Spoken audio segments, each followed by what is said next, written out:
इंद्रापुरम थाना इलाके में कनामी गांव में एक युवक की रात चाकू से गोदकर हत्या कर दी गई थी। कौन मृतक है और आरोपी कौन गिरफ्तार किए गए हैं, किस प्रकार से हत्या की गई? देखिए, कल रात लगभग 9 बजे थाना इंद्रापुरम को डायल 112 के माध्यम से सूचना प्राप्त होती है कि कनावनी चौकी क्षेत्र अंतर्गत झुग्गियों के पास एक व्यक्ति को चाकू मार दिया गया है। तत्काल इंद्रापुरम पुलिस मौके पर पहुंचती है और व्यक्ति को अस्पताल लेके जाया जाता है, जहां पे अस्पताल में उसे ब्रॉड डेड घोषित किया जाता है। इसके उपरांत चश्मदीद गवाहों के आधार पर हम लोगों को 2 नाम प्रकाश में आते हैं, जिनमें से एक नाम था प्रिंस उर्फ गोविंद, जो कि मूल रूप से छपरा बिहार का रहने वाला है और वर्तमान में नोएडा में रह रहा है, और उसके साथ साथ उसका साथी दीपक पुत्र सुरेश सिंह, जो कि सीवान बिहार का मूल रूप से निवासी है और वर्तमान में कनावनी झुग्गियों में ही रहता है।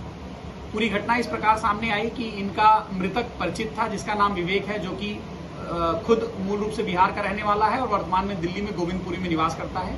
पेशे से ये पेंटर था मृतक, और मारने वाला भी पेंटर था, और दूसरा व्यक्ति दीपक दिहाड़ी मजदूर का काम करता था। इन लोगों के द्वारा कल जब शराब के ठेके के पीछे शराब पी जा रही थी आपस में दीपक और गोविंद के द्वारा, तो वहां पर विवेक आ गया। चूंकि विवेक का गोविंद की पत्नी से जो पूछताछ में सामने आया कि लगभग 2 साल से अवैध संबंध थे, जिसको लेके गोविंद काफी नाराज रहता था इससे, और कल वहां पे विवेक के आ जाने के उपरांत इन लोगों के मध्य में आपस में लड़ाई झगड़ा हुआ। उसके उपरांत गोविंद ने चाकू से मृतक के ऊपर वार किया, जिसके उपरांत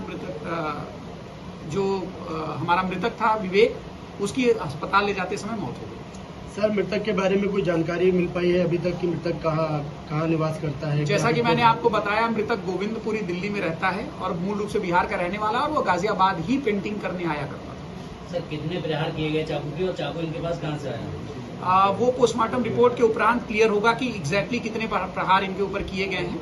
और अभी जो हमें दर्शनीय है वो एक सीने के नीचे चाकू का एक बड़ा प्रहार हमको दिख रहा है, और नाक पे भी कुछ चोटों के निशान हैं। सर, इन लोगों का कोई आपराधिक इतिहास आप लोगों के सामने है? अभी तक हम लोग सर्च कर रहे हैं कि इन लोगों का यहाँ से लेके बिहार तक अगर कोई आपराधिक इतिहास है तो उसको भी हम अपनी विवेचना का पार्ट बनाएंगे।